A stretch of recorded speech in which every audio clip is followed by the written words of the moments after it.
That is hardcore. This is hardcore shit. But for me, it's harder to resist. Hello, everybody. Welcome to Hardcore Horror with Mike and Brigitte. This is our first episode of 2026. So we got lazy, got slack, and missed the whole month of January. Here we are in February, Brigitte. February already. It's crazy. All right. But it's time to kick it back in with some hardcore horror. And we're going to start up first with a guest. Who are we talking to tonight? Yes, super excited. So we have someone special tonight. It's Josh Wynn with NC17 Productions. What's up, Josh? Hey, man. Not much. How you guys doing? Pretty good. So NC17. So no, you have it. You're a podcaster too. So NC17 is a podcast that's been around for a few years, right? Yeah. So we've been around for 3 years, and we primarily stick with the horror genre, but we're open to talking to anybody. So. Okay, awesome. So your podcast, you've been doing that for a few years, and that's kind of opened up another door for you. So now you're kind of you're trying to become a filmmaker, right? Yeah. So long story, but I'll make it real short if that's okay. Yeah. Podcaster, and then I was like, I want to make a movie, and we made a movie. Okay. That's usually how it goes, man. So this is the first movie you've made. You haven't made shorts, or you haven't been doing it for a while. You just kind of got the love of horror films and the genre and everything. And you said, why not just throw my hat in the ring and make my own, right? Yeah. Pretty much that's how it went. So I had a short story that I was just going to put in a book. Then I was like, to do it justice, there's people who don't like to read sometimes. So I wanted to make a short film, but then I was like, I want to get ambitious because everyone's telling me start short, start with a music video, a commercial, something like that. I've always been the ambitious type. So I was like, you know what? We're going to make a full feature film. We made a full feature film in 8 days on a budget of $800. All right. It can be done. We know. So I'm going to back it up just a little bit. So tell us a little bit more about your podcast. You said it's horror, but you dabble in other genres too. Or just tell us a little bit about it. All right. So the podcast actually, when I first started it, it was a wrestling podcast. But when you're on a wrestling platform and you're with 15 other wrestling shows, you kind of get lost in a shuffle. So I was like, let's kind of change it up a little bit. My first love is always going to be horror movies. So I was like, why don't I just start focusing on that? And me and Lisa Fidel, who is my co-host, who shows up periodically, we decided to just start doing NC17, and we are upwards to almost 300 different interviews, and it's fun. We like I say, we try to stick with horror, but we've interviewed artists, authors, painters, just anybody who wants to be seen. We try to help them get seen. Nice. Okay. Awesome. Yeah. Awesome. So now your movie, tell us a little bit about your movie. So full feature film for your first movie, that's pretty big to start. That's crazy. Yeah. I did the same thing too. I don't recommend it necessarily, but I did the same thing, but go ahead.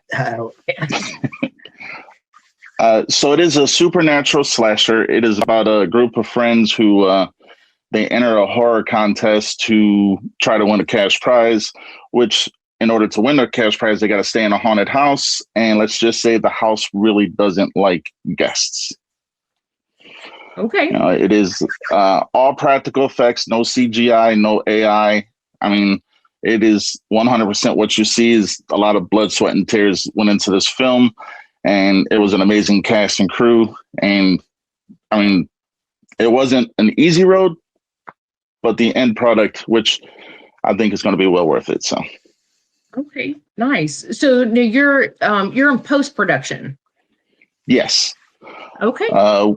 Our premiere should be at the end of March or beginning of April, because we gotta just fine tune a couple things, and then the film's ready to be put out there. Okay. All right. That's coming up pretty soon too. Now, do you have a trailer yet? The trailer should be out within the next week or two. We wanted to kind of make things just right. So Yeah, for sure. For sure. Awesome. So no, once this comes out, will we be able to like watch it on YouTube, or are you on social media anywhere where we could find you?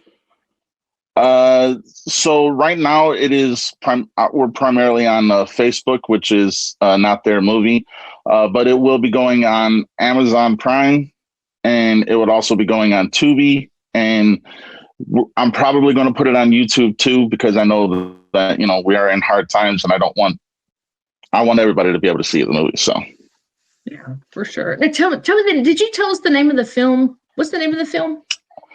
it's called Not There. Oh, Not There. Okay. Any plans for physical media as well? Oh yeah, we'll have DVDs and Blu-rays. Primarily, maybe after the premiere, we'll probably have the physical copies there, and then after there, they'll be online, which we are actively getting a website put up for the Not There movie. Okay, cool, awesome, very cool. And now you're working on a sequel, or thinking about it? Is that true? Actually, we are already the sequel is already cast. We have the full cast, returning members, and then new members, and then we are actually going to be filming in August of this year. Oh, cool. Very cool. Yeah, very cool. Awesome. So when you started making this movie, having never made one before, how did you go about it? Did you like get with people who've made movies before, read books, read tutorials, YouTubes? How did you start the process of kind of getting it all figured out, getting the ball rolling? So when I first started, I was trying to, kind of just figure everything out on my own. But, I am not the type of person to be able to just say, I'm going to do this. I like to involve people. But through the podcast, I was able to meet a lot of, awesome people who they decided they wanted to help make this film. And, I was very grateful and humbled, and I still am to this day. And I had, I can name 3 people right off the top of my head that really helped. That was Caitlin Skinner, Marley Arnold, and Vincent Massey. The 3 of them really helped kind of hold the glue together and kind of mentor me into doing the right things and not mess things up. Awesome. Where'd you film it at? So it was filmed entirely here in Michigan. We were filming in Roseville, Redford, and Dearborn Heights. We actually got the film inside the very last video rental store in Michigan, which is called Occult 83. That's nice. Yeah, very nice. Cool. There was we filmed in November, so long cold nights and stuff like that. But to take out, it's a 2-hour movie too. So that in 8 days on an $800 budget was, if you'd have told me I'd have been doing that a year ago, I'd have told you were crazy. But a lot of dedication from the cast and crew, and I was right there in the trenches with them. There wasn't a day I was not on set.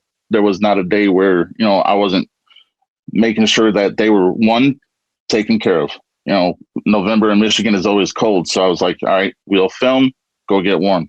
We'll film, go get warm. I was definitely trying to my best to make sure everyone was accommodated and well taken care of, because that's like my number one rule is safety, both physically and mentally, of my cast and crew. Yeah, of course. Do you have a big cast? Is it a small cast, or you have a lot of people? So for the first one, we actually had upwards to 40 people, but before we got to filming, it was all the way down to like the top 16, not even top 16, the 16 people we had, and that's cast and crew. And they stuck it with me, and I'm forever going to be grateful for them. Part 2, we are upwards to 25, 26 characters. We got some good names coming too. Not too many that I don't want to announce none of the returning cast, but we also, like, a lot of the cast that we do have are first timers, because I like to try to push people as far as they can, not as far, but I try to help. If I'm a stepping stone for someone to reach their potential, I'm happy to do that. Sure. Yeah, that's awesome. That's a pretty large cast for your first movie. I mean, that's a pretty large cast because it's, when you're doing these independent films, I mean, like if one person doesn't show up, I mean, it's just creates just so much chaos. So that's amazing that you pull that out with that many people. Yeah. There were a lot of days where, it was like they were definitely trying days, but I do agree it was a large cast. My eyes got bigger than my my heart, and my heart got bigger than my eyes. I said that. You gotta forgive me. I'm sorry. I know. But, yeah, I got you. yeah, all good. That's all good. But yeah, so it was just crazy because I was like, I wanted everyone to be there, but the people who wound up sticking with me, they I ugly cry and they got to see that. That's all I'm gonna say. Yeah. You find out who's really there for you when it comes down to filming, for sure. Oh yeah. Who's committed and who's not. So let's go back to social media. So I know a lot of our listeners are gonna they're gonna want to look up your podcast and they're gonna want to look you up on social media. So your podcast is NC17, and can you be found on like pretty much all the platforms? We're on YouTube. It goes also on Facebook, but that's on my personal page. And then every now and then I'll post it on Instagram. I'm not so much on Instagram as I should be, but primarily it's YouTube and Facebook. Yeah, I used to have TikTok, but I don't have that no more. So. Gotcha. No, that's okay. Is it just NC17 or is it NC17 and something behind it? On YouTube, it should be just NC17, but some people can still find it under NC17 with Josh and Lisa. Okay. And now that name NC17. Now, is there a story behind that? Are you going for NC17 when you're making the movie? That's what I was wondering. I was like, is this horror or is that sort of the rating board your goal is, or is that just the name? So people think NC17, they obviously think, that type of movie, Yeah. You're going to get all that and everything. I kind of wanted to push the envelope of NC17 as in blood and gore. So our mission statement, because that's a question that everyone asks, why NC17? Our mission statement is we don't exploit people's bodies, male or female. We don't show no nudity, none of that. We respect, and it's in all of our contracts that is never going to be in any one of our NC17 movies ever. And I want to push the envelope and show that you can make what seems to be out of the realm in that same realm of A Nightmare on Elm Street or something like that. So, all right, okay, cool. So, all right, NC17. Now, what about your personal social media? Is it just can we find you just Josh Wynn? Yep, Josh Wynn. If you look me up on Facebook, I'm also on Instagram. On Instagram, I think it's NC17 with Josh. But yeah, if Facebook is just Josh Wynn, and you'll see the NC17 logo. Yeah. Okay. Nice. Not There 1 and 2 also have their own Facebook pages too, which I gotta update those too. And it's Josh Wynn, WYN, not WIN. You're WYN, correct? Yep, it's WYNN. WYNN. Okay, make sure we type it out right, or we won't find you. So yes. All right, awesome. No, we really appreciate you coming on here and talking about your movie. I mean, it sounds like you got some pretty exciting things happening. It's awesome. Yeah, good luck with the premiere and everything. Hopefully it goes well, and you get to get it out there to the world, and everybody gets to check it out. Yeah. Thank you. Anything else you got going on? So I actually was in a movie last year. It premiered on YouTube briefly, like 10 seconds, but Creep Footage 3, which is, I got to promote this guy. Sorry. Creep Footage 3. It is a horror movie. It's a found footage kind of movie. And that's Kevin Jenserowski. That I would definitely tell everybody to follow him. He's a he's one of the reasons why I continue to do what I do, because I want to be kind of in the realm of what he does, but only not found footage. He's an amazing person. So, What was his name again? Kevin Jensorowski. Okay, Kevin Jensorowski. Okay, Yeah. got it. So definitely check him out then for sure. Oh yeah. He also has cast me in part his next movie, which is his first full feature film, which is Rotten to the Core. To the core. Yeah, that sounds awesome. Very All right, cool. Yeah. I mean, other than that, I'm just I actually do got you guys want an exclusive? I am working on another film called 313 Slasher. The script is already done, and we plan on filming that sometime in the fall of this year after we're done filming Not There Too. All right. So you're going now. Got the wheels turning. Yeah, keep them coming. Excellent. That's awesome. Yeah. Congratulations on your first film. That's amazing. That's a really, really big deal. It's a lot of work. A lot of work. So that's amazing. I appreciate it. Thank you. I do want to tell you guys, I am fans of your show. I've been watching for a while. We appreciate you. Thank you so much. It's awesome. Yeah. And I actually I found you guys on YouTube. I just typed in horror podcasts and you guys came up, and that's how I found you guys. So it's awesome. We love us some horror movies around here. Yeah. Oh yeah. Yeah. Oh yeah. Yeah, that's my love too. Horror. Sorry, I'm interrupting. I'm sorry. No, you're good. You are good. Yeah. Well, we really appreciate it. We appreciate you coming on. It's really exciting about your movie, and we'll definitely have to stay in touch and check it out when it comes out for sure. All right. Well, I'll invite you guys to the premiere once we have a date. If you guys want to come, you're more than welcome to come.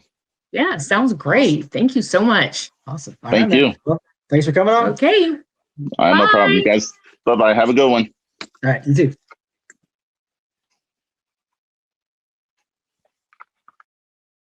All right. Josh Wynn. Wow, he's busy. He's busy. Yeah, I love that though. I mean, I've seen so many times where people do their first movie and then they're like, I need a break, or I don't want to do that ever again. He's like, come on, let's crank out another one. Well, he's going from feature to feature to feature. I did my first movie, Brimstone, and I was like, wait a minute, maybe I need to do a few shorts. So I did. I did. That's when I did God's Hostage, and I did some other shorts that did eventually became an anthology. But yes, I was like, whoa, that. Yeah, it was a lot. Yeah, it was a lot. Yeah, but yeah, NC17. Do you know that Seller's Secret on Apple is rated NC17? Did you know? No. Yeah, I didn't know that. Who comes up with the ratings? It's not me. I mean, whenever I submitted it, I'm sure I put mature, but it definitely wasn't me. But I think people just go, well, whatever's in it. I've always wondered that. I always thought it was the director for some reason. But I guess you can't make your own ratings. In Hollywood, it's the MPAA. But, right. But yeah, as far as streaming, I assume it's just each individual channel that kind of just does their own thing. I would assume. Gotcha. Because either that or they're just looking at buzzwords and going, okay, this is going to flag it for this, maybe. What do you think they'd rate? What do you think they'd rate One Last Ride Out? Probably like a hard R. Maybe. They'd be in C, but then again, you never know. Never know. Well, and that's the thing too about a lot of Hollywood horror movies is they do get rated NC-17 at first, and then they have to do cuts to get scaled back to an R. And I think they're maybe a little bit more lenient now than they used to be, say maybe the 90s or 80s or whatever. But still, there's probably things. I bet there's a lot of good things cut out from the MPAA. Yeah, absolutely. Yeah. Mm-hmm. Wow. Well, here we are, and here we are together. First time we've ever actually done a podcast together, right? I think so. I think our very first one. I mean, this is back years ago, and this was audio only. I think our very first podcast when Tracy West was our guest. Oh, right. Well, and we also did that interview one, but that was another audio one. Mm-hmm. So I think this is our first time together, especially in video. Yes, absolutely. So we missed last month, So there's maybe some movies that we probably have watched, a few anyway. Anything else you got going on? Anything happening in horror? The horror indie world? I can tell you one thing that Circuit of Freaks has so many conventions lined up for 2026. So you definitely want to check it out. We're constantly getting new merchandise. And if you've been to our booth before, you'll know that we have a lot of collectibles that are really hard to find because I am a treasure hunter. Circuit of Freaks, we work a lot of conventions in the Southeast. The best way to keep up with the conventions we're working is just go to circdofreaks.com and go to the events page. It's a fun little website too. You can see a lot of the celebrities that we meet. We're always meeting horror icons, and it's a lot of fun. And our booth, like, we get very creative. We make some pretty cool things too. Yeah, absolutely. What's your next one coming up? Our next one is, let's see, we've got Evansville Horror Con. It's at the end of February. So it's at the last weekend in February. So Evansville, Indiana. It's a really good convention. Just off the top of my head, I'm excited to, Devin Saul is going to be there. So I'm pretty excited to see him. Jack Osborne's going to be there. I know those two off the top of my head, but the celebrity lineup is really good. And I don't want to get it mixed up with any other ones because we have so many, but those two for sure. But Circuit of Freaks, go on the website, look at all the conventions we have lined up. There's some really good ones this year. Really, really good ones. I mean, we've got them back to back too. So, right, sweet. Yes. All right. Well, I mean, I don't know what all's been going on with horror. I've kind of been a little bit stagnant in it. What about you? Any horror news? It's crazy to me that I remember texting you one day last month, and I was like, I'm just not excited about new horror movies right now. I'm not excited about anything new for 2026, and it's been kind of disappointing. And I noticed that a lot of what I've been watching, I've been doing a lot of rewatches and a lot of shows. I've been watching a lot of shows too. So if you guys are excited about any horror movies coming out in 2026, please drop a comment below. Let me know that I haven't seen anything that I'm just like, oh, I can't wait for this to come out. Well, I'm excited about one movie. Which one is it? We'll talk about that in a little bit. I want to know. We'll talk about that one in a little bit. You probably already know. So this year we just had one, and we'll have another one. 3 Friday the 13th this year. Yes. This year. So there's 3 ways to celebrate Jason and horror and all that. As far as TV shows, there is a new Texas Chainsaw Massacre TV show coming out. Oh yeah, I don't know about being this. Developed. Okay. Yeah, and of course they're making. I think they've already wrapped production on the Jason, the Camp Crystal Lake one, but that one I think might let people down, and because they've already said it's not going to really have Jason in it, because obviously it's a prequel.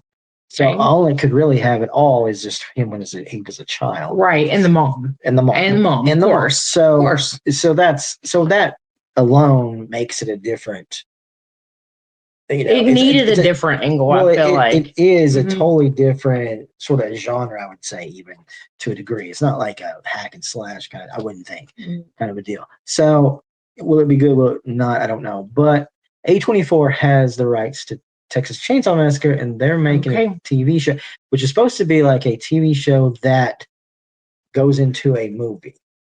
Oh, okay. Oh, that's different. So we'll see. Yeah, it could be interesting.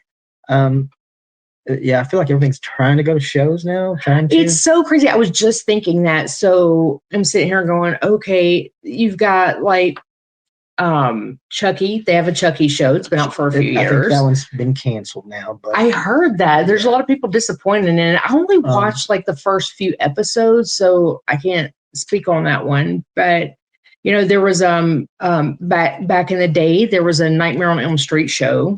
That's actually good. I used to watch that a lot. You talking about Freddy's Nightmares? Yeah, you just watched it not too long ago, didn't you? That's old school. It's old school, but they always take these really good horror movies and if they're so good, they'll turn them into shows. Well, Friday the 13th already had one. They did, but it was an anthology show that had nothing to do with Jason. I think I remember that. I watched that when I was little. It was that and Tales from the Dark Side and all that stuff. I was gonna say Tales from the Crypt, but well, Tales from the Crypt was HBO, but these two yeah, was like you could watch them just on regular television.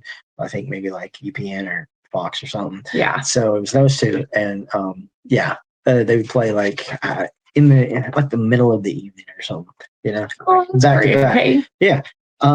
Or maybe even sometimes late at night in the weekend. But yeah, those shows were pretty good. Yeah. I mean, they Yeah. were for what they were, especially at the time period. Tracy was telling me, so I'll talk about the Scream movies here shortly, but he was telling me, he goes, did you know there's a Scream show?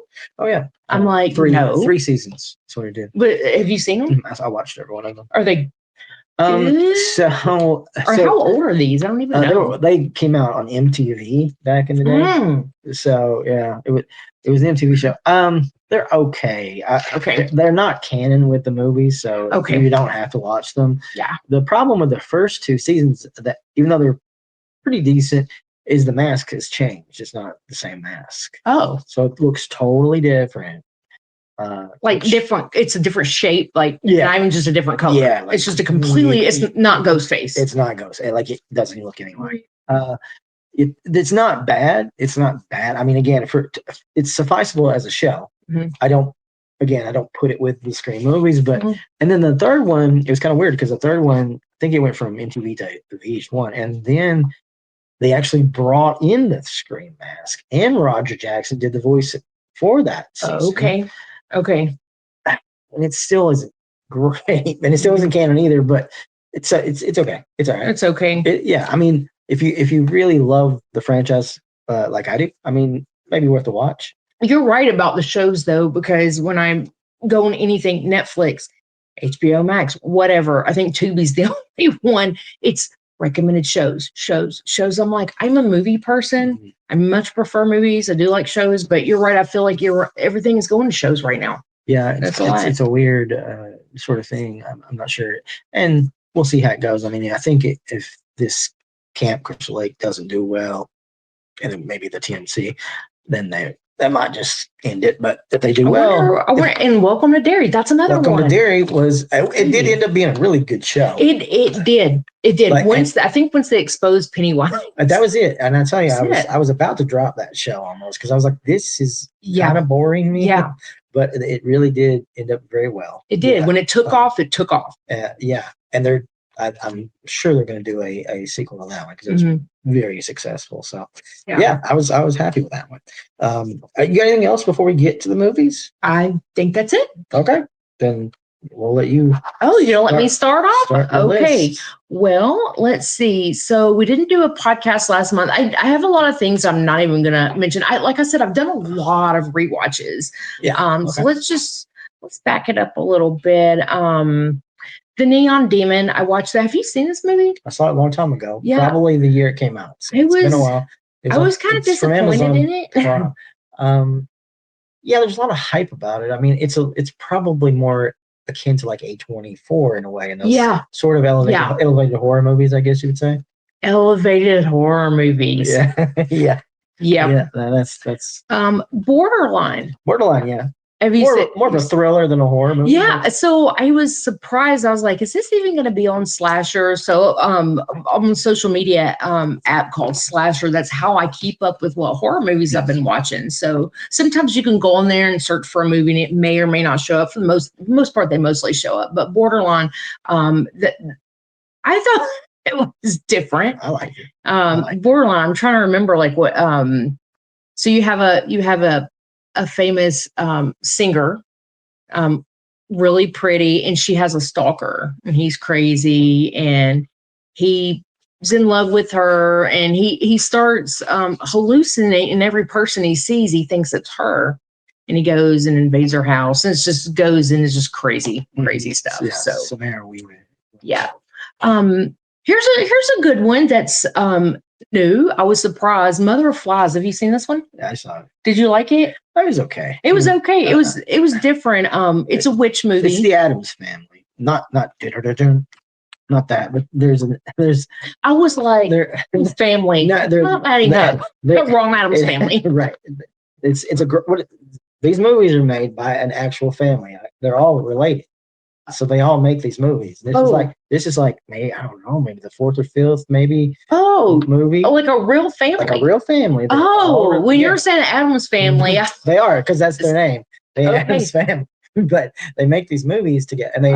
You're right. At the very beginning of the movie, I did see like an Addams Family production or something. Yeah. And, and so what they do is they're pretty successful. They're all on Tubi, so it's pretty good. I mean, for low budget, it's really low budget. And again, it is literally a family making a movie, which they've all done. But I mean, the storyline was pretty good. I think it's worth watching. I think you can check that one out on Max right now. That was called Mother of Flies. Is that on Max or Shudder? I feel like it was on Max, but it could also be on Shudder. I know it's on Shudder, but it could. I think I really feel like I watched that one on Max, but if not, it is on Shudder for sure. Here's a silly little movie that it was better than what I thought it was going to be, but I'm going to mention it because it just came out last year's Death of the Unicorn. You seen that one? I have. Did you like that one? It was okay. It was better than what I thought it was going to be. I mean, it was okay. Paul Rudd, Jenna Ortega. I can kind of see why it didn't do that well. Yeah, it could have been a lot better. I mean, it's watchable. Yeah, I didn't hate it or nothing like that, but it's different. Yeah. He did a rewatch of the movie Clown. Yeah. Just Clown. Tracy had never seen this movie. I was like, man, I forgot how good it is and how dark it is. It's a really, really good take on a clown character. I'm rocking my my dolls kill clown. You know, I love my clowns, but this is a really good clown movie. It's just Clown. If you haven't seen it, I think this one's on Tubi right now. I'm sure it is.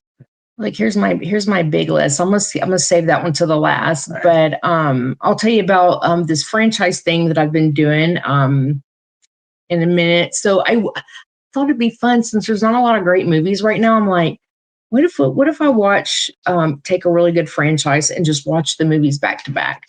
I started on Hellraiser. I got to part 2. And made it to part 3. After part 2, I was like, I don't know if I want to watch this entire franchise.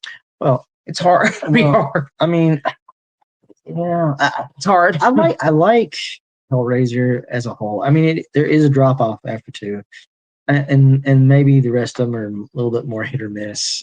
Have you seen all of them? I've seen every single one of them. Okay. Okay. And I mean, it goes everywhere. They go to space. I mean, it goes here. I mean, they do go to space. Yeah, they even go to space. So it gets a little sci-fi.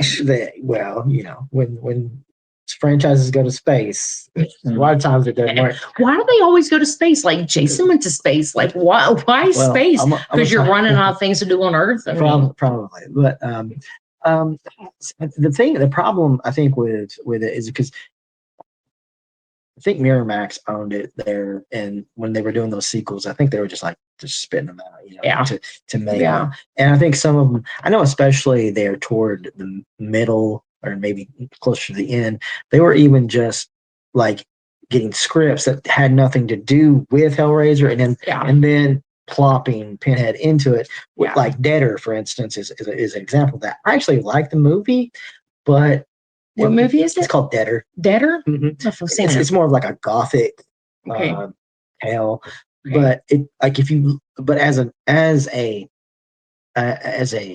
Hellraiser movie, I don't know. I mean, it is what it is, but it's more or less about these group of people bringing people back to life, really, than it is about Pinhead. So they just really sort of incorporated Pinhead into this story. Okay. And then there was one called Hell World about a video game.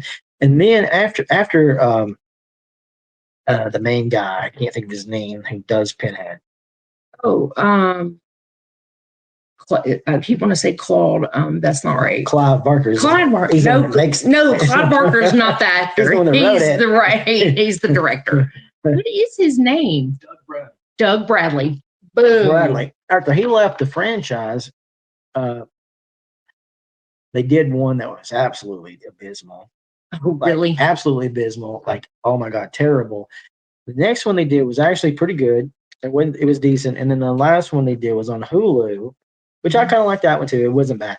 But I mean, yeah, I mean, you're not going to be pleasantly surprised because it is definitely hills and valleys with that franchise. So, you might. So it's harder to do than what you think it would be. You're like, okay, I want to watch a franchise. Let's watch them back to back. It's really fun doing that too, but you pick the right franchise, pick the right one. Yeah. So after Hellraiser Part 2, I was like, okay, so let's pick another one. So you know what I decided to watch? I thought this would be a fun franchise.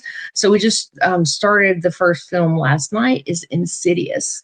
Insidious is a good franchise. I do really like it when the franchise is kind of like Scream. You have the same cast and it's the same story and just picks up. Mm-hmm. Yeah. So Hellraiser Part 2 did that.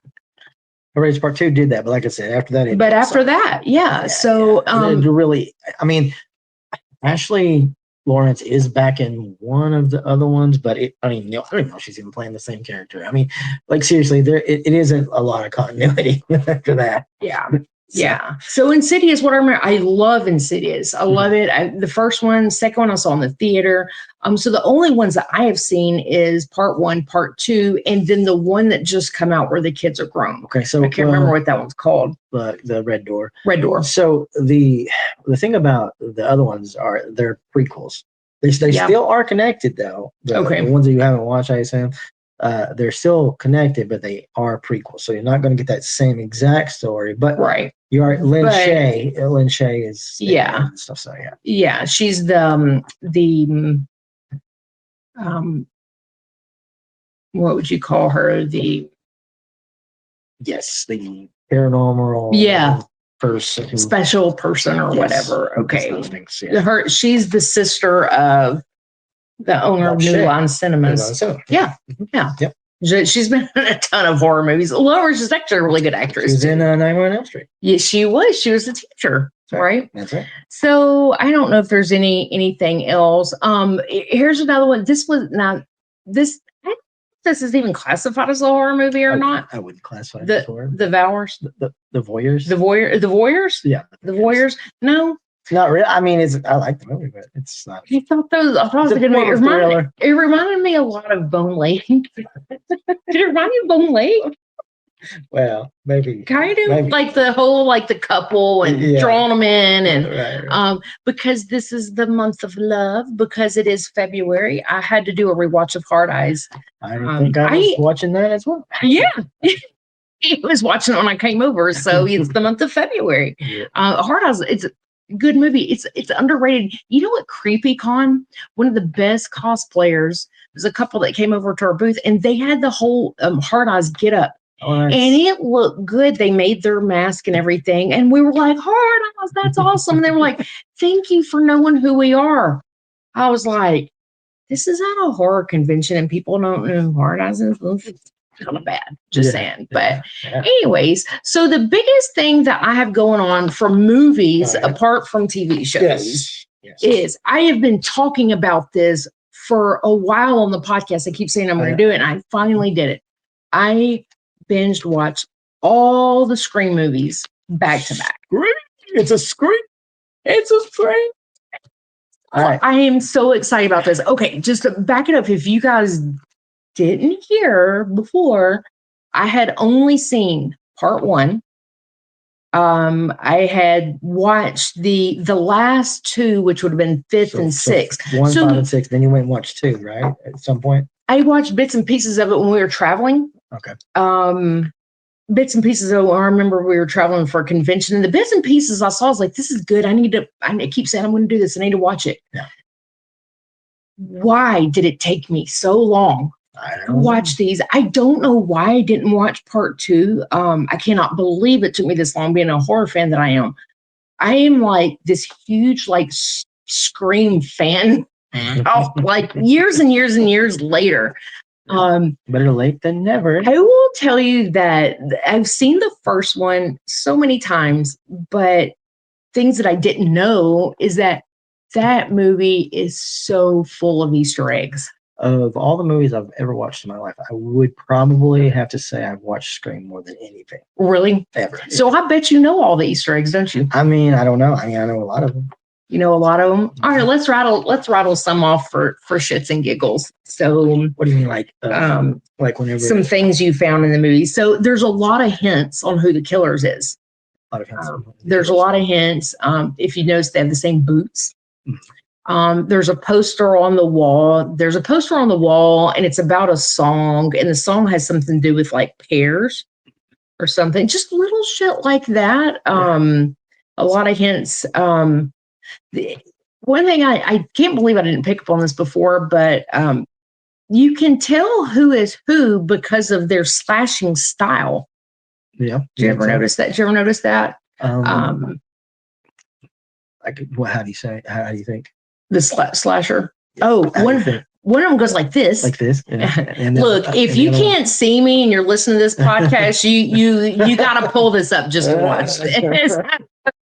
That's one of them. I think that's what's the killer's name? Stu and Billy. Yep, it'd be Stu. That was Stu. Stu. And you notice when he invites everybody to his house for the party, he's like, "Oh, you're coming over," and he's like, "Yeah." And I was like, "Oh, it's him. That's him." You have no idea. This movie is so full of Easter eggs. After I watched them, I did go on YouTube and I was like, I want to know all the things. And there's so many things. I never even realized that was Wes Craven that had a cameo in there as Fred. What did you call me? Yeah. The principal, I didn't know that in the original script that was, spoilers, by the way. I'm sure everyone's probably seen this before, but I didn't know that the principal, he was actually not supposed to die in the original script, but when they got to page 33, they're like, oh my God, there hasn't been a killing. Guy kill somebody. So his Happy Days jacket was hanging in the wardrobe. Yeah. Did you know all these? Yeah, I knew that. Yes. Okay. I think you know all of them, but super fun. Go on YouTube and just watch these Easter eggs. I mean, it's just so much fun. All the secrets of Scream. There was a lot of things on there I didn't know. I had no idea that they changed everyone's script. They all had different scripts. So even the cast wasn't 100% sure of who the killers were. Well, I knew that they did that in part 2, but I didn't know they did that in part 1. I didn't know they did part 2. I knew they did in part 1. But I was like, oh my God, that is so smart. So smart. So I am super pumped about part 7 coming out. Yeah. So run through them now. Run through them because you watched them all. Yeah. Because we haven't really talked about them. I've talked about all these movies before because it's probably, I mean, it definitely is my favorite franchise as a whole because it's the only franchise that I feel like completely cares about the characters and where it's going. Yeah. And it doesn't, there is no cash cow here as far as the movie making, and again, we've talked about so many different franchises before, and there's a lot of great franchises, but there's just so very few that literally stick the landing every time. Don't jump the shark. And this is the one that they, it's about horror movies and they care about horror movies, and it's all a meditation on horror and everything. So it just sort of lends itself to just progressing in that sort of way. And they've tried some different things, and some things have worked and some things haven't. But at the same time, there is always a level of care, I feel like, that's taken into all of these movies. So one, we've talked about it before. Obviously, it's one of the best horror movies ever made. Yeah, agreed. Yeah. I would say the best horror movie that came out of the 90s, hands down. Yeah, and it was like one thing Tracy's always said, he's like, I love Scream so much when it first came out because it was the first slasher that had come out in a really long time. It kind of brought the slasher back, and there's been so many movies since then that they're Scream ripoffs. Oh yeah, it is inspired so many movies. I mean, when you make that much money, it's going to happen. And, and the thing about Scream is it stayed in theaters for so long. Like, it was one of those movies where they kept bringing it back because there was just that much, audience to come and watch. So. I believe it. I would love to see it on the big screen. Yeah, I mean, it was really wild because I do remember watching it in theaters, and I'd seen the poster and maybe the trailer, but I really didn't know much about it at all. And you kind of go in, and that opening scene, you go, whoa, this is something different. Yeah, we were just talking about it earlier. The MPAA, I didn't realize that they pick that script apart, especially that first opening scene. And they're like, you need to refilm it. And Wes Craven was like, well, unfortunately, we only got the one take, which is a big fat lie. And they let it pass. So, and they did. We had talked about this before. I know where you're going with this. I know where you're going with this. Okay, go ahead. Well, they did, but then they forced them to cut whenever. But so what happened was they did sneak it into a VHS copy. So if you have like the VHS copy that has all the characters on it, that's the one that they cut.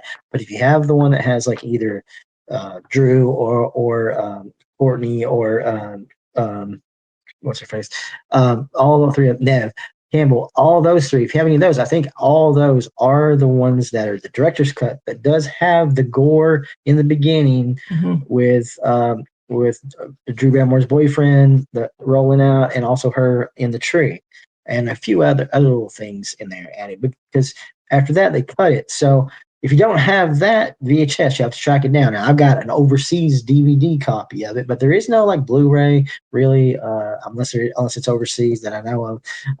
So all the stuff that gets released here in America, it's all the cut. I mean, it's not super long. I mean, it's just little seconds at a time, but still, it's kind of annoying. Yes, that they like cut. Yeah. I know it's so much. You almost can't even tell a difference. I remember when we talked about this on the podcast, Michael Flynn he was like, I was dying to know the differences. So he actually went and looked at the differences after he listened to our podcast and texted me. He's like, it was just a little bit more gory in the very beginning scene, but it drives me crazy when they want to take these things out. But the first thing I had was that VHS, and I'd watched it so many times that when I went and upgraded to DVD back in the day, when I was watching, I was like, there's something missing. It just seemed different. Because I had seen it so many times. Yeah. So part two, you liked it? Part two. Yes. So, when I went and watched part 5 and part 6, I knew what was going on because you got a whole new cast. They're introducing this new cast. I remember you were a little bit mid on it. You're like, because I didn't know the whole story. Like I remember back in October, we saw a lot of horror movie merchandise, and back in October I set up at Slaughterhouse's gift shop, and I had a lava lamp, a Scream lava lamp, and I remember it was green and it had Ghostface on it or whatever, and my friend Jeffrey was like, that's the Stab Ghostface, because Jeffrey used to work at Spencer's. And I was like, what is a Stab Ghostface? Like, I didn't even know what it was. So I had no idea until I watched part 5 and 6 that there was this whole Stab franchise within the movie. Yeah, movie within the movie. Had no idea. So I was a little bit lost on that. But once you see part 2, it's funny how they do part 2. Like you have Jada Pinkett Smith in there and everything. Oh, it's going to be just like how they did Drew Barrymore and they kill her off at the beginning. I love that scene, though. It was so chaotic and everybody wearing the Scream, costumes, and she gets murdered like right in front of everybody. I mean, just so good. It's so good. I mean, 2 to me is on par with 1. It really is a great sequel. It hits a lot of the same beats, but it's its own. It's its own movie. It is its own movie because it really has a lot more stuff to say too. And I love how they dissect sequels and stuff because it is a sequel and just kind of go with that. But I mean, I think it works really well. And I love how they continued with Randy's rules. Here are the rules to the to survive a horror movie. And in the beginning, he's sitting on the couch. He's like, Jamie, turn around. Ghostface is behind him, and his real name is Jamie. Which is so meta. It's like meta upon meta. Yes, it's so good. It's so good. So part 2, moving on to part 3. Trying to remember. Let's see, because I watched literally like all these back to back, so I don't want to get them mixed up. I was surprised. So, spoilers, there's going to be spoilers here. I was really surprised that Dewey stayed on as long as he did, Dewey's character. And he was originally supposed to get killed off, right? Yeah, in part 1. part one, but I think everyone loved him and his character, and so they kept him on for a really long time. Yep. That was kind of sad. It's sad when you get to know like these characters and then they kill them all. Yeah. It always sucks. Part 3. Refresh me on part 3 because I know you've seen these a gazillion times. Part 3, I think I'm Courtney's bangs. I'll tell you that Courtney's bangs. Oh my God, the bangs that drive me crazy. That's and it's where they're on the movie set.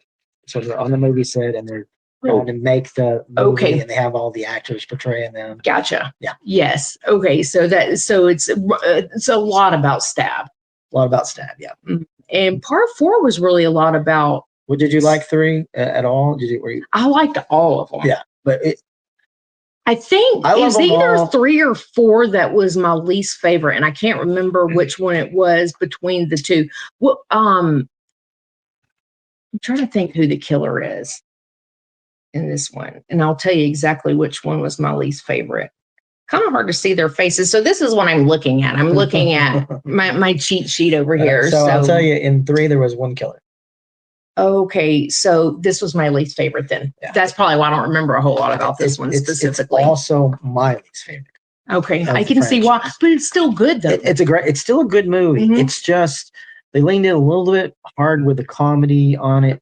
Kevin Williamson also didn't write it, which I think hurt it a lot. I think the thing that it kind of got a little bit supernatural too, in a sense, almost. The thing that probably bugged me the most was the voice changing thing, where where the Ghostface was now talking like other people. Oh, right. Yeah, that kind. So again, they threw a bunch of stuff at a wall, but they were at the same time still kept the story moving forward, the momentum going, and sort of did a lot of things that were necessary to make it. Like I said, I don't think it was still phoned in. It just. It did take a little bit of a different pace because of, Wes still directed it, but Kevin, again, did not write the script. So that makes sense. It was a little bit different. Now, did you know what inspired him to write Scream? The Gainesville Ripper. The Gainesville Ripper. That was another thing that I did not know. And I was like, I hadn't even heard of the Gainesville Ripper. I hadn't even heard of him. And of course, I had to go and pull up a documentary and watch that. I was like, I want to know. Pretty rough. Like, oh, God, so brutal. It's actually worse than the movie. Yeah, super brutal. I think I watched it on like YouTube. They didn't have any really, really good documentaries about him. But so the Gainesville Ripper, that is what inspired him to actually write the story about Scream. So it's a real life horror. I thought it was great. Of course, he took it and just I don't think we should be based on a true story here, but yes, it was an inspiration. Yeah, for sure. So I feel like I'm still kind of like mixing part 3 and part 4 together. So there was a big lapse of time because 1 made so much money, 2 made so much money, 3 didn't. I don't think it made as much money, and I think it also wasn't as critically acclaimed. So they took a big break between that one and 4. So it was quite a bit of time there. When they made 4 is more about, it's got her, but it's also got her cousin. Oh, okay. The other kind of introducing a whole new cast. Yep. Yeah. In a way. Gotcha. Yeah. Yeah, that's the girl. I was like, I had the cast is like so amazing in all these movies. I can't remember her name, but she was American Horror Story and Scream Queens and Emma Roberts. That's her name. You're so good at these actors. How do you keep up with them? So part 5 and part 6 was ones that I had watched. Do you know that I was like, have I seen this before? Have we watched this before? We had. I just wasn't in tune with the story. Right. So it was so hard for me to just love it as much as I should have when the first time I watched it. So after Scream 4 was the last movie I'm pretty sure that Wes Craven did before he died. Yeah. So there was no more Screams for him to do. And then it laid stagnant for a very long time. And but obviously there was a big fan base for the franchise, and eventually Radio Silence got the call, the guys who did Ready or Not. And I think what they did with 5 was good. can you ever replicate Wes Craven Right. and Kevin Right. Williamson? I don't think so, but be that as it may, and there's a few maybe points I could pick apart with 5, but I think overall it's a very good homage to the franchise and Wes. And I love it how they even named one of the characters after Wes Craven. I thought that, Right. and then they killed him, and then they had a party, and they had it, and they said for Wes. yeah, And they also Yeah. brought back a lot of different people. Like, I don't know if you know, but the principal was Drew Barrymore that was announcing, Mhm. and the guy with the flamethrower was Oh, actually okay. Stu. Did not know He that. was the one that did the voice for the flamethrower one, and he was. Okay. And there were, I think, maybe some other people, other cast members that were there that doing the 4 West too. So it was definitely a big send off. Yeah. Yeah. When you said Stu, you jogged some of my memory. What I'm telling you, I went down the rabbit hole. I really went down the Scream rabbit hole for reals. Mhm. So Matthew Lillard, so he just so happened to be with his girlfriend while she was auditioning. He was sitting in the waiting room. He wasn't even supposed to audition for Scream. Did you know this? No, I didn't know. Oh, you didn't know this? Oh my God. It's a big deal. So Matthew Lillard was with his girlfriend. She was auditioning for another part, and he just so happened to been there. And they were like, "Hey, do you why don't you try this?" And boom, he did it, and that's how he got cast. Nice. I was right place at the right time. Yeah, that's pretty cool. And I don't think you could get a better character because I don't think anybody else could play that part. I don't think so. He's very special. Nice. I love him as an actor too. He did a cameo in part 2. Did you see that? It's a blink and you miss it cameo. Is it a party? Yeah, And in he's the sorority thing. He's back there. Yes, Back, yeah. I only knew that because I didn't notice it during watching the movie, but I did see that on like one of these YouTube videos. So I told you I went down the rabbit hole for it. But he's been an avid supporter of Scream for a long time, and there's always been this stuff about is he dead, even though obviously he seemed pretty dead. But anyway, so you've watched the Filth and Wind and 6 one and everything. So now, what do you think about this franchise? So have you seen the trailer of 7? Yeah. I haven't watched a trailer because I'm like scared. I hate watching trailers sometimes because I'm scared it's going to give something away. I've only seen the very first trailer. Like a teaser? I mean, maybe, yeah. That's all I saw. And I kind of have been staying off of that sort of social media stuff. But, I don't want to know. A couple of Scream groups, but I've not been looking at anything that their theories and all the stuff that they come up with. Yeah, I don't want to know. I don't want to know. That's why I don't even watch trailers. And it's really sad. That's one thing I liked about Longlegs so much. We talked about this because they didn't give anything away. Right. But did you see Matthew Lillard in Part 7's teaser trailer? I heard him. Yeah, you don't see him. You just hear the voice. You just hear the voice. Okay. But we already know that all these characters are coming back. Yeah. And I told you what my theory is. Yes. It's AI. That's my theory. I'm sticking to it. And that's just me. I've not read anything. I have no clue. But that's my theory. AI's the thing. It's the thing. You're onto something, probably. And Scream is known for being on the cusp of technology. So, yes, 100%. That's where I'm at with it. But yeah, there's a lot of people coming back. So see how it goes. But Kevin Williamson is directing, and which is interesting. I mean, obviously he's a great writer. Not known for directing a lot of things. He's done a lot of pilots and stuff since though. But the movie he did was Killing Miss Tingle back in the day. So, but he loves this franchise. So hopefully it's going to be. Yeah, it's almost his baby. I would say to a degree, it's his baby. Yeah. So for sure. I think that nobody else would probably. Once the Radio Silence guys left, this is the best. Now, choice. did he direct with Wes? He never directed any. But he never directed any of them. Mm-hmm. Oh, I thought that he co-directed some of them. Okay, no, but he was on set, so obviously he sort of definitely picked up a lot of things. I'm sure. Sure. Wes directed 1 through 4, and then Radio Silence did 5 and 6. So. Okay. This is technically the third director that they Radio Silence. What are they known for? Ready or Not. Oh, Ready or Not. Abigail, you just said that. Okay. Abigail. Okay. Abigail, yeah. Oh, I can totally see that now. I can pick. Okay, I gotcha. Yeah.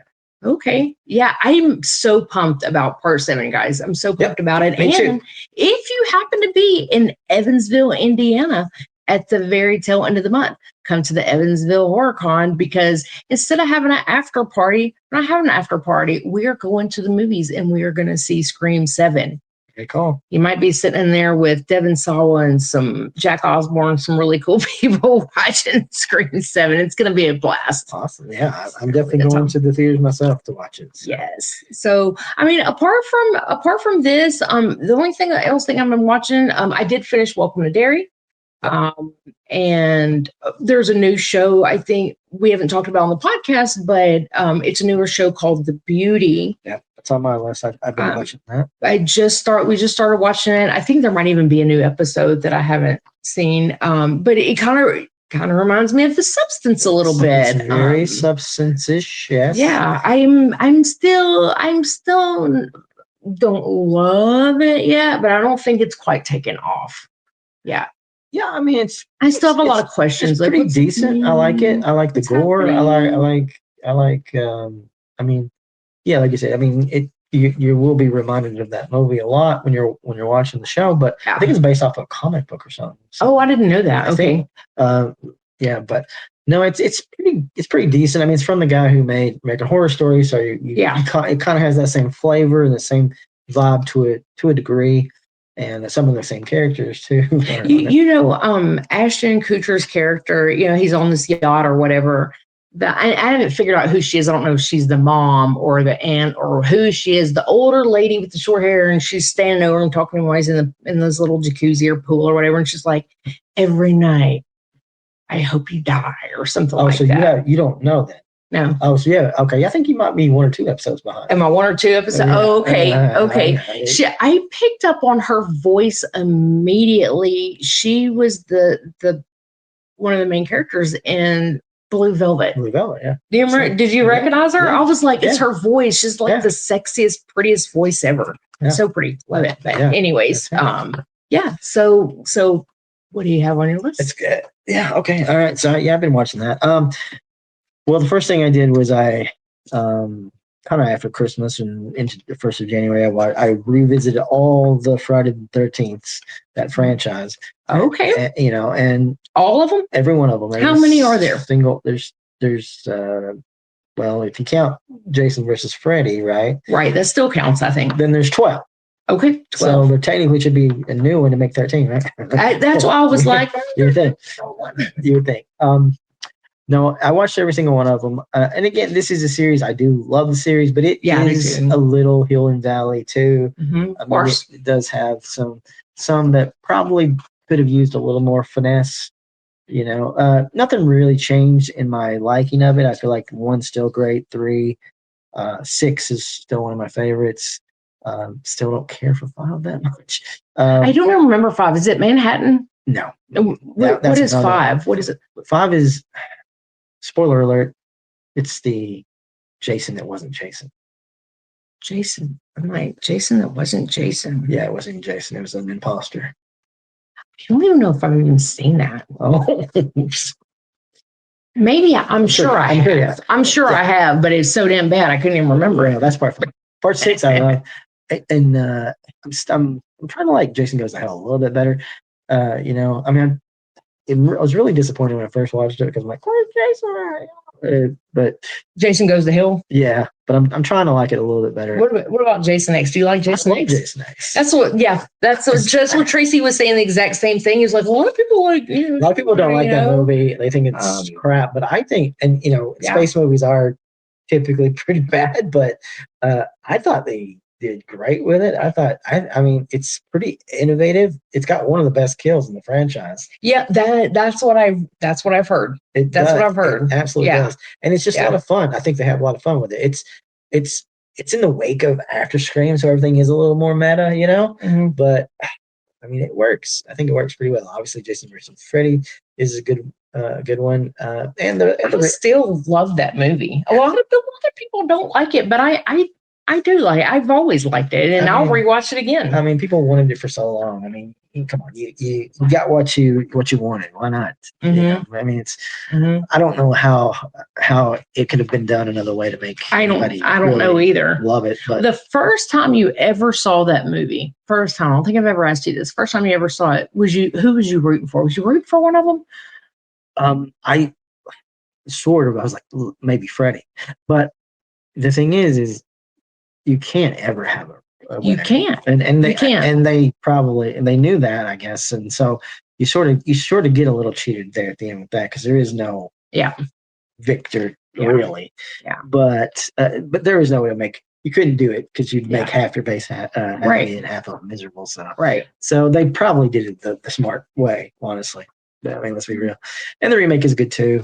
Overall, I like it. So yeah, obviously it's in limbo now, and who knows when and if we'll ever get a part 13. But They need to. Someone- Hello. yeah, Friday the 13th. I mean, that's crazy.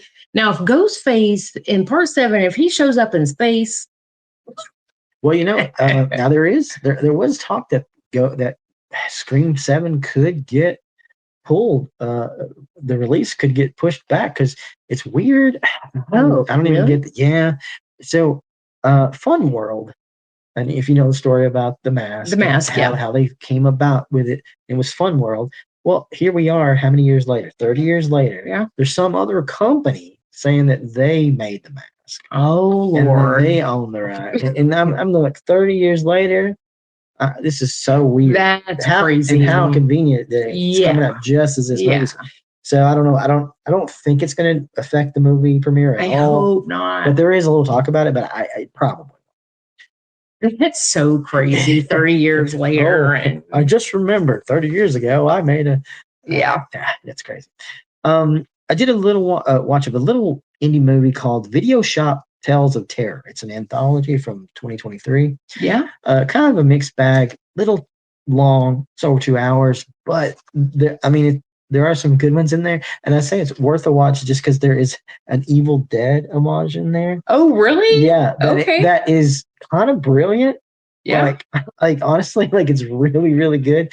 I mean, again, some of them are like, we take and leave them, but I was really impressed with it. So, okay. I mean, yeah, I'd say worth a watch for that one. Okay. So I did watch, what's it called? From the Darkness. That's not what it's called, is it? Escape from the Darkness? No. Tales of the Darkness. Tales from the Dark Side? No. From Inside the Dark. It's that documentary. Remember I showed you or pointed you toward the documentary of the 80s? Oh, are you talking about the shit? Yes, that one. And I didn't write this down, and I can't Satanic remember. No. No. It's this whole 5-6 hour documentary. Remember they did 3 different parts. Oh, it's on. You're talking about on Shudder. The Darkness. It's something. The Darkness. I think it's just the Darkness. It's something. There's something there. I don't remember what it was, but anyway, they're doing that one for the 90s now. Oh, goody. Yeah. So well, I watched every single one of those, and they're long. They're really long and really informative, and I guarantee you'll pick up some movies that you had never seen before. Oh yeah. I think I even did that on the first one. I seriously think I had my notes. Yeah. We need to look it up. In Search of Darkness. In Search of Darkness. In Search of Darkness. It just boom, that light bulb. I knew I'd finally get there. Ding, ding, ding, ding. So anyway, I did watch the first part of the 90s. It's very good. And they had a bunch of movies. And one of the movies I put on my list was Meridian. Have you ever seen this one? No, I've never even heard of it. This is a full moon feature, full moon. Yeah, of course. So it's from the early 90s. And it's pretty good. I mean, this In Search of Darkness has already come out for the 90s? Yeah. Mm-hmm. Oh, so I can stream it on Shudder? No. It's not on Shudder. I don't think it's on Shudder yet. It may be there eventually, though. Okay. For some reason, I thought that was a Shudder original. No, I don't think that. No? I don't think they're associated with Shutter. They did allow those first ones to be on there for a while, but I don't. Oh, okay. I don't even know if they're on there I thought now. that was a Shutter thing. Okay. No. In Search of Darkness. So if you haven't seen In Search of Darkness, we're rattling on about it, but In Search of Darkness it's an extremely long documentary, but I was sucked in. I watched it from the start to the beginning, and they're about 2 hours or 4 hours. 4 to 5 hours. 4 to 5 long, hours each one. There's like 3. Yeah, 3 1. 3. But it's one of those that you can start watching, you can pause it at any time, but it gives you like a really good idea for movies. It's a great documentary. So I'm really excited to hear about one for the 90s. Yes. So there's a bunch, and I did watch a few other ones, but watch Meridian. It's again, it has that sort of old full moon feel. Yeah. Made in a castle kind of a deal. Yeah. But it has the girl from Boxing Helena in it. She's going to be at one of the cons that I'm working. Yeah. Awesome. What is her name? She's real hot. I don't know her name. I don't know her name, but Sherilyn Finn. Sherilyn Finn. Okay. Yeah. But they also use the like, you've seen Coppola's Dracula, right? Yeah. You know in the graveyard when he turns into the beast? Yeah. All right. They use that suit. Oh, no way. No way. Because they had it left over, but they could use the suit, but they had to change the face. So that you'll see it and you'll be like, oh yeah, it looks You'll be like, oh, I know that. Yeah. I recognize it. Another one that kind of turned me on there was, and I think I heard this before, but Mirror Mirror. Do you know Mirror Mirror? The movie? Yeah. Like with No. I was like, It's horror. there's no way that's what he's talking It's about. a horror movie. I would, you know what I was thinking. Yeah, I know what you're thinking. This is actually a franchise. So I watched 1 through 3. There's actually a 4th one I didn't get to, and it's kind of weird. Part 2, they're not great. So what's Mirror Mirror about? So it's just about this mirror that kind of possesses people, and whenever like you wish for things happen. Okay. And like some to other people, Oh, okay. So I could see that there's more than one. Yeah. So in part 2, Mark Ruffalo. Uh-huh. You know Mark Ruffalo, the Hulk and all that. Oh yeah. This is I think he made his debut, a movie debut in part 2. Oh, no kidding. And so he's in Mirror Mirror part 2. So these are like from the 90s? Yeah, and Mirror Mirror part 3. He's in both of them. Oh, as wow. different characters. That is so crazy. Part 1 has the old sheriff from True Blood. Remember that guy, Andy? Oh yeah. Yeah. And, he was also. I watched this not too long ago. He was also the villain in 8mm. Yeah. You remember what was he was what did they call him? They call him something Machine. Yeah. Machine. Yeah. He's good. I like him. Have you seen this one from 1993, The Vanishing? Oh, I think so. To refresh my memory, but I'm pretty sure that I have. Jeff Bridges, Keith Sutherland, Sandra Bullock. Yes, I have seen it. Okay. I feel like I've seen it like in the last 10 years too. This is actually the first time I ever seen it. Oh, really? Yeah. That's crazy. I feel like they played it a lot on the movie channels back in the day, back in the 90s. No? I mean, maybe. Okay. I don't know. Okay. I didn't see it, but it's the first time I saw it. So okay. Do you like it? Yeah, it's pretty good. Okay. It's more of a psychological thriller, I would say. That's what I was going to say. More At really. first, I was like, is that, I guess it would be classified as a horror movie. Because of the nature and the subtext, I would say, yeah, to a degree, but it's definitely more psychological than anything. But it's pretty good. Up next, Silent Night, Deadly Night, the remake, the new one that just dropped not too long ago. I didn't watch that one. Okay. Curious on your opinion, but I have not heard good things. So, but everybody's entitled to their own opinion. I think the gore and stuff is good in it. I think if you're going for that, depending on what you're going for at the time of the movie. My problem with this movie is they cast the guy, and I don't know his name, the guy who, not that he ruined it, it was really the director, but the guy who ruined Halloween Ends. Corey. Remember Corey? Yes. He's the guy in this movie, and I as soon as I see him, I'm immediately annoyed. You know, it's so funny. and so he's there, and he's Like, oh, great, it's this guy. yeah. I'm like, I don't like it. You've ruined one movie. Come on, you got to ruin part to another one. You know, and but it's not just that. And and you've seen Song Not Dead, so you know how they play out and what they're kind of about. And this one isn't really any different, obviously, to a degree, because it's him dressed up as Santa. But the weird thing though is they not only they decided to make it Corey from Halloween Ends, but they also gave him like a Venom complex where like his inner voice is talking to him. Oh, yeah.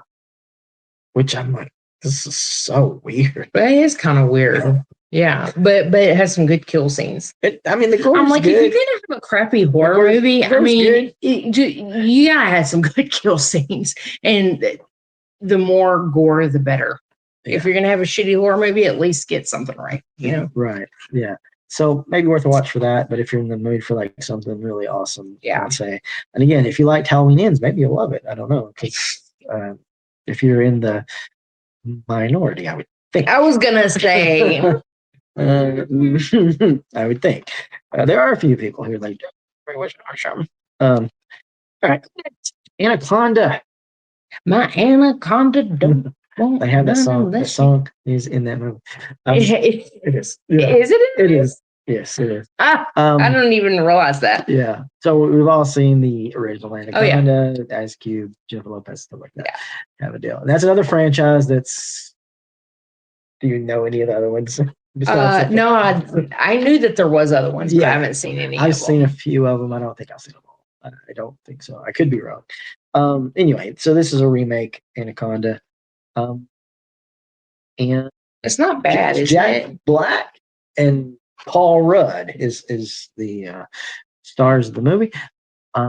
So it's funny. I liked it. Yeah, it was funny. It was funny. I don't think that doing a straight up sequel would have been that great and probably been the way to go. I think the way that they went, which was meta, which is maybe taking a play from Scream to a degree, worked, and it worked really well.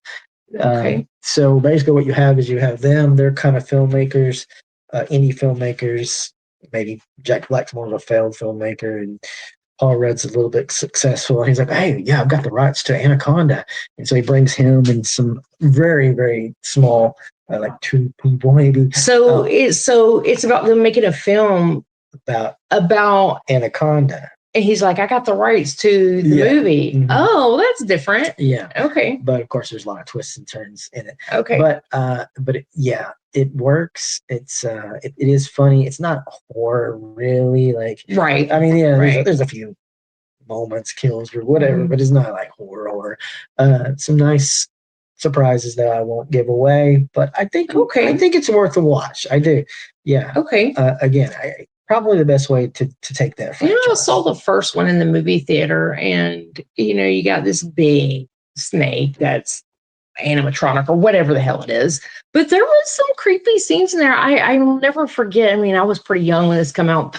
I remember the very end. It was Owen Wilson when he got ate up. Like you could see the shape of his body, yeah. And I was like, ooh. That was kind of creepy. Yeah. I mean, not creepy. It was kind of gross, but it had its moments. It was silly. Yeah, silly. Yeah. But sometimes you got to throw the movies in there like that. Right. Got to throw some fun into it. Anaconda. Yeah, I'm gonna add that to my list actually. Okay. Up next is We Bury the Dead. We Bury the Dead. We Bury the Dead. It's a newer movie. I hope you bury the dead. I don't know what else you'd do with it. I don't want to say zombie, but it kind of is. It's like this infected area where all these people just basically sort of just, I don't know. They didn't really. They're technically dead. I guess they're all basically like, I don't know, molted or something. Like they're just like. But the weird thing is like.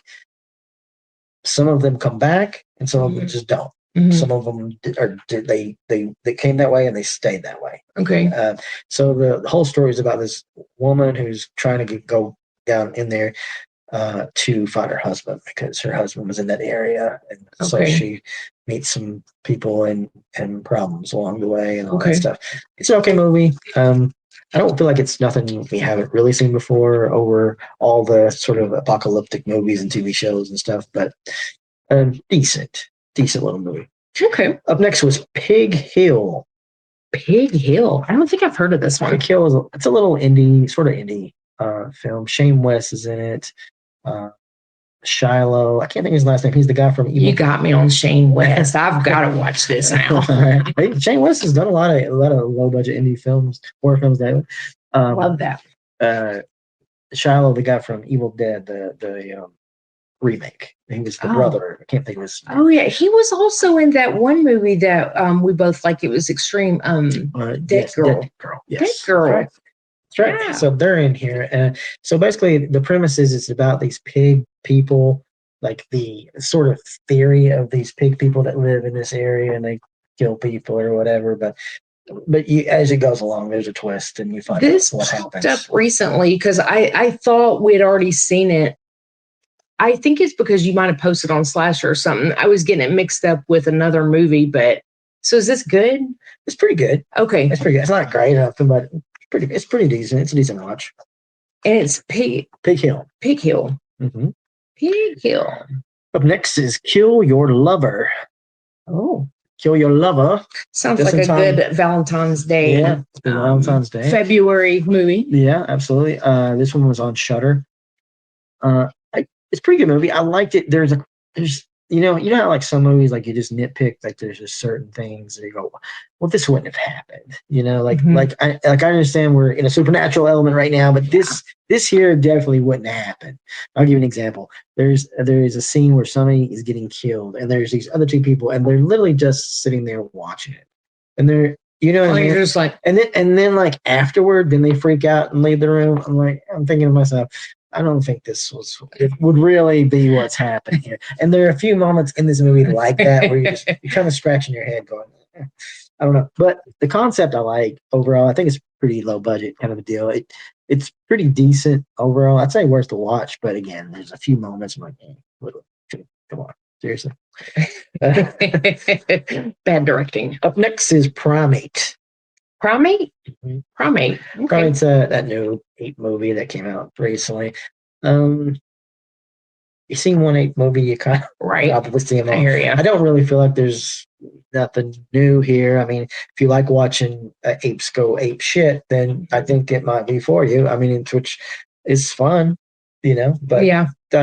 So sort of, I mean, if you like a good, probably thriller. I mean, there's some horror elements, obviously, when it gets wild, but you're not going to get super surprised or anything like that with the movie. So yeah, when you see them all, sort of. So yeah. I mean, not too bad.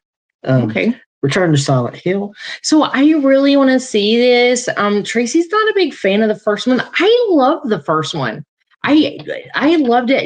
I even owned that movie, and I had no idea at the time, because I'm not a gamer. I had no idea that it was even based off of a video game. How crazy is that? But I love the movie. I feel like it was a little underrated, but I don't really love the first one. So hopefully the second one is good. That's probably why it is underrated, because it's based off of these super popular video games, and it doesn't really correlate with that with those games that well. And I think that might be the biggest problem with this one too, or maybe it's the opposite, but because it's really based on this new version of Part 2, I think, that came out, and I mean it's pretty good as far as like the effects and stuff. Now it's pretty CGI heavy, but I mean, I that's expected. I think the first one was pretty CGI heavy. So there's a lot of that, but there's a lot of monsters, and there's a lot of things coming at you pretty much constant. I mean, it's a lot of stuff, and of course all the familiars are there, they're back and stuff. I think the story is a little lacking though. Oh, bummer. I mean, compared to the first one, it's it's not as complex. I don't feel like. The first one too, like you kind of don't know what's happening. You kind of don't know what's going on. But it eventually unfolds. And right. So I told you I own this movie, and another thing I love about physical media is all the bonus features. This movie has really good bonus features, a lot of behind the scenes, and all these crazy characters. You have like the nurse and the big, whatever you call him, the hammerhead, and Sledgehammer. It's the same guy that he actually does several of the villains, and the behind the scenes is really cool for that movie. It's something, I don't know if you own that one or not. I do. Yes. Do you remember the behind the scenes? Maybe not. Maybe there might be something to go back and look. I remember you talking about it. Yeah. Oh, really? I talked about it before. Mm-hmm. Oh, that's crazy. Yeah. So this one has no correlation. So now there is a sequel called Silent Hill Revelations. Oh, that does have a correlation to that movie. Oh, okay. So I didn't realize that it's not the same story. It's completely different. No. The second one is it does continue. Oh, okay. Sean Bean is back, and okay, so it does continue that story. Okay, but now this new one, however, no correlation whatsoever with those movies at all. Okay, so it's a totally different situation. Okay. Yeah, I think being a fan, give it a watch for sure. Okay, but it does probably isn't as good as maybe we wanted it to be. Maybe. Up next, Iron Lung. Iron Lung is this new movie that's a big hit in theaters right now. It's a really low budget movie, kind of doing very well. Mm-hmm. The director is like the star of the movie. It's like it's a very independently made kind of a deal, but has kind of blew up a little bit. It's based on a video game too. Iron Lung. Okay. I don't know anything about the game. Never played it. Don't know anything about it. The movie itself, it's okay. I feel like I've heard like I think I've read some stuff about this one that it's not good. There was high expectations for it. And there's a lot of letdown. There is some hype. There's definitely some hype out there about it that I heard. I don't know what it's about. I think my main problem with it is it's over 2 hours long. Oh, that'd be hard for me. Which is kind of rough sometimes. When you're doing independent film, it is sort of hard. But actually, when it gets to the end, now that the last part is the third act, I guess you would say, is good. It's really good, and there's a lot of blood. Matter of fact, that's a sticking point. They hold the record for the most blood. Oh. In a movie, more than Evil Dead remake. No, you're thinking Evil Dead remake. It's back here. I was thinking Project Wolf Hunting. Project Wolf Hunting, yeah. That I think that had more blood than Evil Dead. You think so? Yeah. Well, remember I looked it up and everything. Okay, well this one has I think 10,000 gallons more than Evil Dead did. So. Mm-hmm. And I think that was kind of the whole sticking point of this is what's going on. But the thing is that over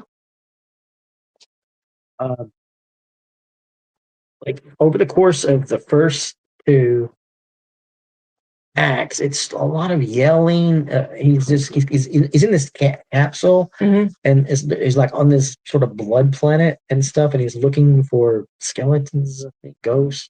He's looking he's a prisoner, so he's yelling a lot. There's just a lot of drama through most of the first two acts. But again, once it gets there, mm-hmm. pretty good. The blood, the monster, everything, it works. It works pretty well, but again, it's really bad if you're pointing out him yelling, and I hate when characters do that. Well, it's just a lot of it. Even one of the Scream movies, I think it was even one of the Scream movies, Tracy had pointed out, he was like, she's too whiny. And I was like, yeah, she's pretty whiny. That's kind of can get annoying if somebody's yelling or whining or whatever, if it's over exaggerated. Right. So if you're pointing it out, I was like, ooh, he must be doing a lot of yelling. Yeah, it's a lot. There's a lot of that. Up next, Send Help. Oh, I've heard about this. Did you like it? Sam Raimi. Yeah. Evil Dead. Speaking of Evil Dead, Sam Raimi, director of Evil Dead, Spider-Man, and all that fun stuff, comes back with a horror thriller. I would say thriller horror adjacent. Do I need to put this on my list? Deal. I think you like it. It is a thriller, more of a horror movie. It's Sam Raimi, so Sam puts some horror scenes in the movie, but it's not a horror movie overall. Okay. And it starts out way nowhere near the point of horror or even tension or anything like that.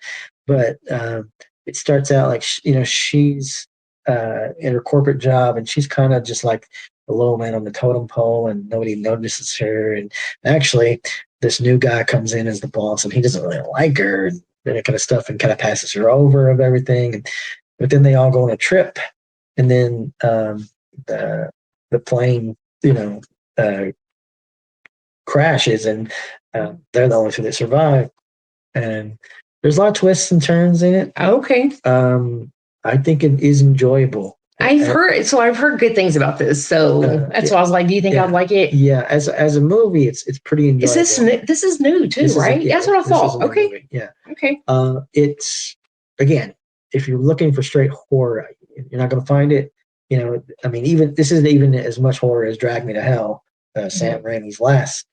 Did he do? I love Drag Me to Hell. Yeah. A lot of people don't even know it, never heard of it. I love it. It's super underrated. Yeah.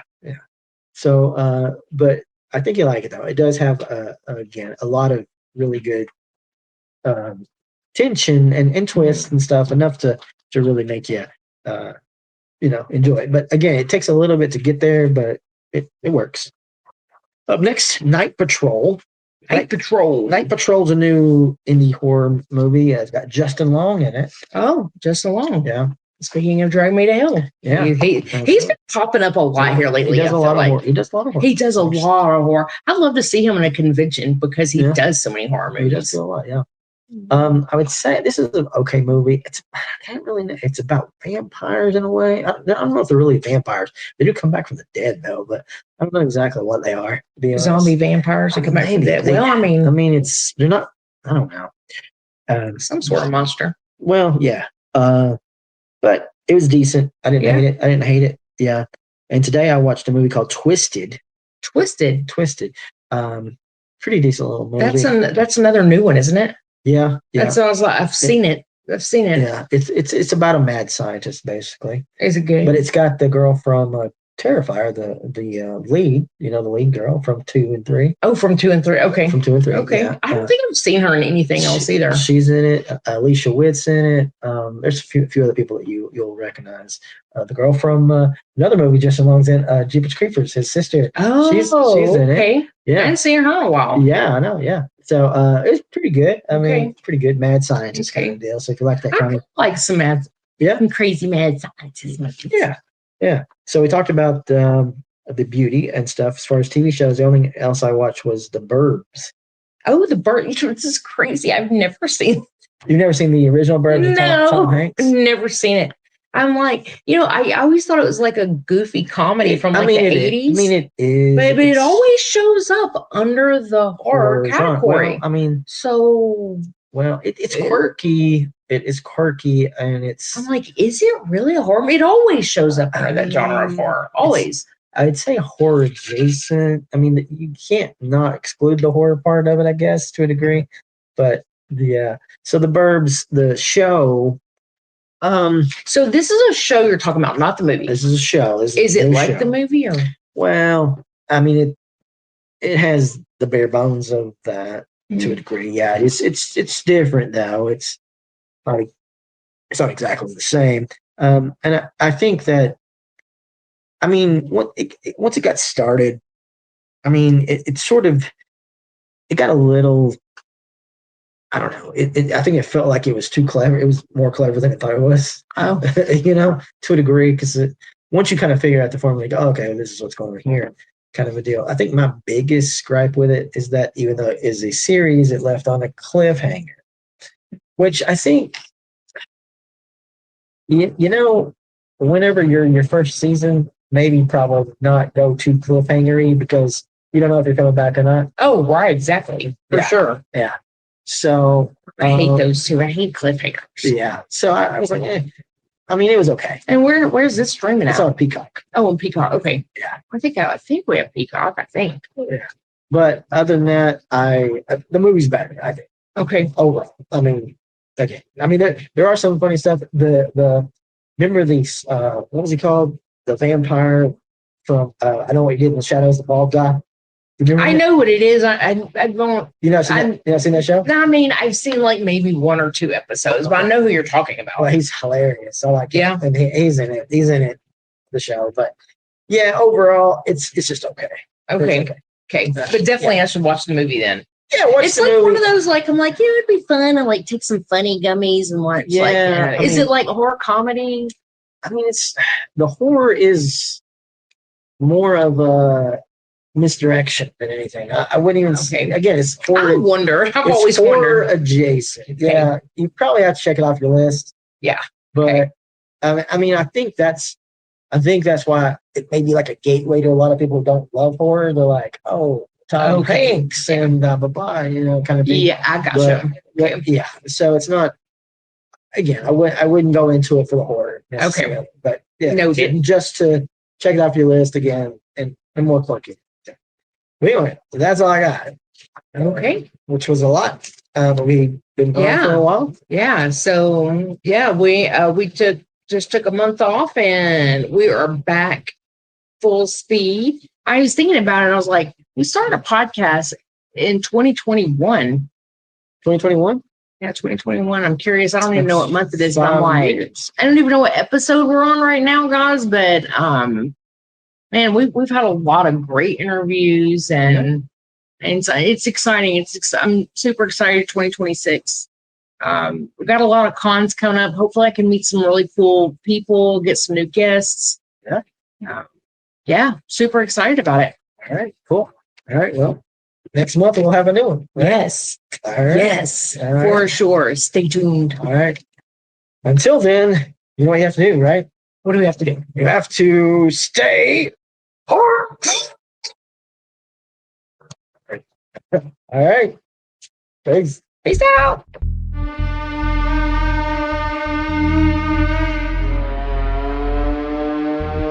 Wow. That's hardcore. Nothing harder. Hardcore Horror with Mike and Bridget is a part of the Tennessee Horror Podcast Network.